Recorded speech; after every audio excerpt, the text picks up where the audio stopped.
Hi, it's Nick from the Run Testers, and this is our full and final review of the Nike Air Zoom Alphafly NEXT%.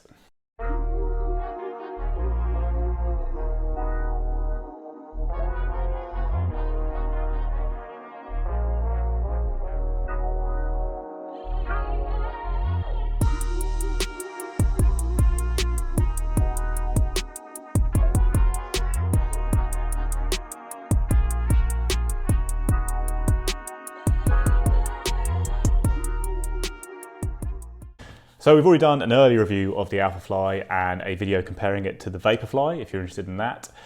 So we've touched on quite a lot of the kind of key stats and design stuff in those videos, so I'll go through them quite briefly in this video. It's kind of all going to be about those running impressions and whether you should buy this shoe based on what else is out there at the moment. In terms of the key info on it, it costs $259.99 in the UK and $275 in the US. The drop is 4mm from heel to toe. The stack is obviously very, very high. It's about 39mm in the heel, kind of just underneath that kind of World Athletics kind of limit of 40mm. The stack will vary. It's higher if you've got a bigger shoe and lower if you've got a smaller shoe. The weight, kind of weighed here in my kitchen, is 232 grams for a UK size 9. That's about 8.18 ounces. So it's a big jump on the kind of the Vaporfly, which is 198 grams, and also a little bit heavier than the Saucony Endorphin Pro, which is about 3 grams lighter in my size. So when it comes to design, we start on the top with the Atom Knit upper, which is this kind of loosely related to Flyknit material, but it's tighter, it's firmer than Flyknit. It doesn't have that sock feel. It feels like a pretty good kind of traditional upper for a racing shoe, really. It's quite easy to get a good tight fit across the midfoot with these kind of slightly offset laces. And I didn't have any rubbing or hot spots in this shoe when I took it for runs of any length, really. In the midsole, you have Nike Zoom X foam, of course, with a carbon plate. And then you also have the kind of key feature on this shoe compared to the Vaporfly, which are these Air Zoom pods in the forefoot. These are a bit firmer than the kind of Zoom X foam, a bit more responsive, and the idea is to put a bit more kind of propulsion into your toe off than you would get with just the foam. On the outsole, you have not a huge amount of rubber, but quite a lot in the forefoot compared to past models. That's probably where a lot of the extra weight is coming in my opinion. Should make it a little bit more durable, and then on the kind of back half of the shoe there, it's pretty similar to what you get with the Vaporfly.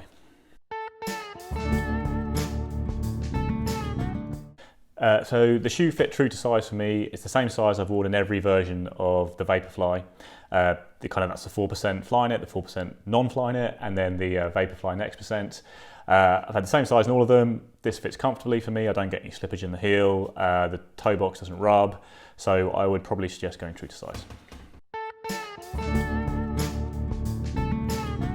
Okay, on to the meaty bit, the running performance. I've done kind of a bit of everything in this shoe now across, like I say, about 80k of running, and I feel like I've got a pretty good idea of how it feels at different paces, at different lengths. Might as well tick off one at the start. It's not great for easy runs. It's you shouldn't be using it for easy runs. It's probably not going to be the most durable shoe in your wardrobe, and that kind of big slab of cushioning when you're running slowly, I think, is a little bit kind of hefty and unnecessary. So yeah, not really an easy day shoe. That was the first run I did in it, and then the second run I went and did some fast kind of intervals, a fartlek session, and kind of immediately fell in love with the Alphafly based on that. Just running fast in the shoe feels brilliant. Like you kind of immediately forget this big stack. You just feel smooth and fast. When you're landing kind of under yourself at your race pace, you do get that kind of firm propulsive feel from the Air Zoom pods. And I think it's got a slightly more explosive kind of forefoot as a result compared with the Vaporfly NEXT%. Done a couple of interval sessions in it. Also done a 10k progression run where I kind of started steady, finished pretty fast, and again felt really good at that.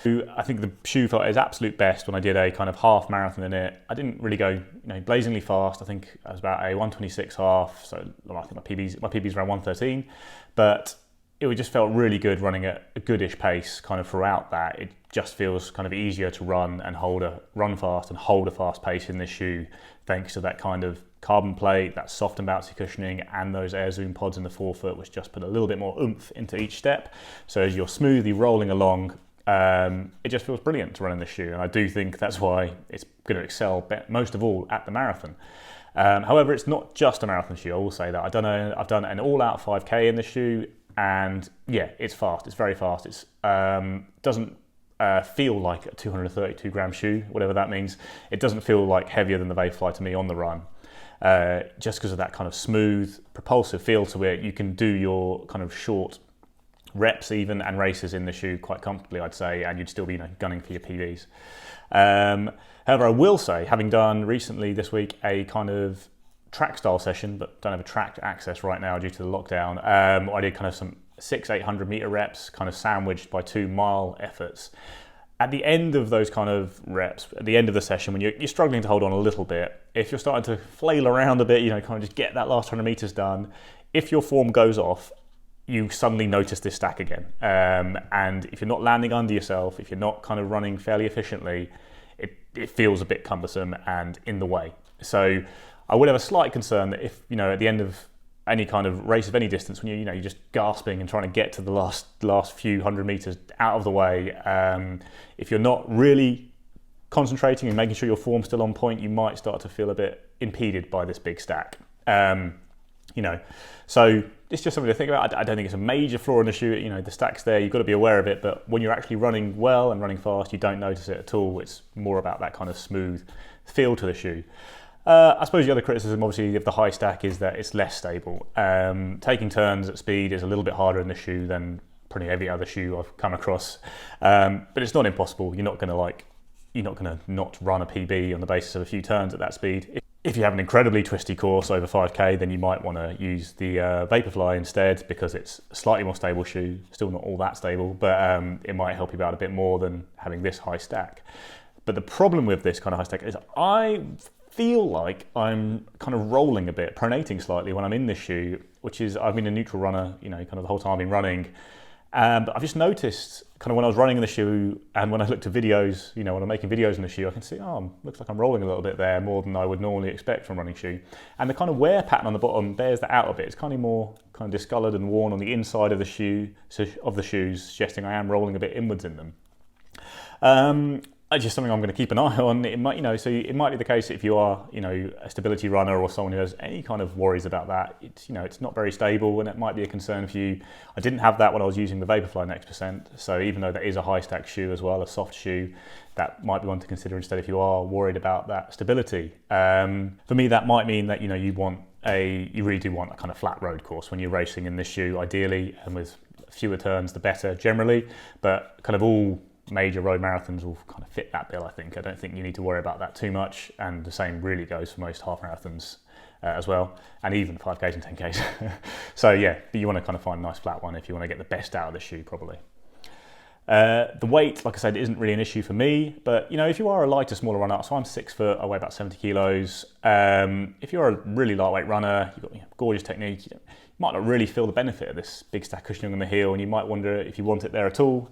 You might consider the Vaporfly just to have that 30 gram lighter shoe. It might be a preference to you. You might just feel a bit less nimble when you've got this big stack of cushioning beneath you. Like I say, I don't think it didn't bother me. The weight didn't bother me. The stack didn't bother me when I was running well and fast. But it is there, and it's something that people will, I think, naturally wonder about because it is so large and very obvious when it's this lime green colour. But in general, this is an absolutely superb shoe to run in. Kind of all the fast runs I've done in it, I've really enjoyed using it. And I do think it kind of will excel in particular on those longer distances when that smooth, propulsive feel you get from the shoe will really help you hold your race pace. So the Alphafly is a great shoe, but there are some caveats there in terms of maybe the stability of it and that kind of high stack. So there's more kind of caveats I had than in my early review of it, but I probably would say that, the biggest test of all, if I was running a marathon tomorrow and trying to run well, I'd probably reach for this shoe ahead of any others. I think that probably goes for half marathon as well, and probably short distances races as well. I do think it's a fantastic racing shoe. There's certainly a case for using a more stable shoe, like even the Vaporfly NEXT% or kind of some of these other shoes that are coming out now, like the Saucony Endorphin Pro. If you want a kind of more traditional feel to a shoe, but there's no doubt if you're kind of used to the Vaporfly and you are looking, wondering if the Alphafly is a step up, it is a step up for me, and I do think you're going to see a lot of these, in the marathon start lines at the front end in particular in the coming years. the other thing to say, obviously, when it comes to should you buy it, is the price. £260 is obviously eye-wateringly high. I think these will be reasonably durable, you know, touch wood, but I found the Vaporfly NEXT percent to actually hold up pretty well. I've only got 120k on it so far, but it hasn't really changed the feel of the shoe yet, and the outsole looks fine. And there is a bit of extra rubber on the outsole of this, especially in the forefoot. So, you know, it's a lot of money, but you're going to get a lot of races out of the shoe, I think. You know, don't use it for easy training. There's no use kind of wasting miles there. It doesn't even feel that good for easy runs, but save it for kind of your hard, long efforts and your races, and I think you'll have, you know, your racer sorted for, you know, a year or two. Just ideally avoid running on cambers or kind of rough tracks with kind of rutted things where you might, that's the bit instability might come into play. We will have a full video comparing it to the Endorphin Pro coming. I've only just started testing the Endorphin Pro, but that does potentially throw a spanner in the works just because it's 190 quid, which is a lot cheaper, and my early runs on it I very much enjoyed using. You know, like I say, I'd still reach for this for a marathon race tomorrow, but there is a case of saying the Endorphin Pro is a kind of more stable, traditional style shoe that is very, very fast, and it might be a serious rival to the Alphafly and indeed the Vaporfly in the next couple of years.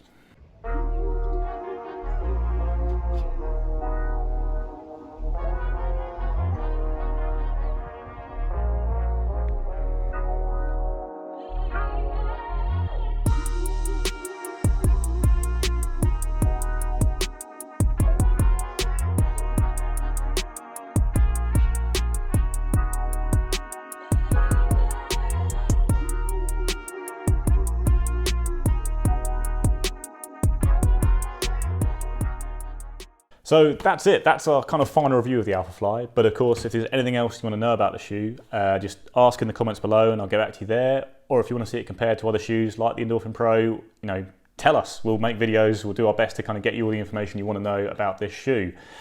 We will obviously be doing one with the Endorphin Pro shortly. But if there's any other shoes you want to compare the Alphafly to, just ask. And we've already got the Vaporfly comparison up if you want to go check that out now.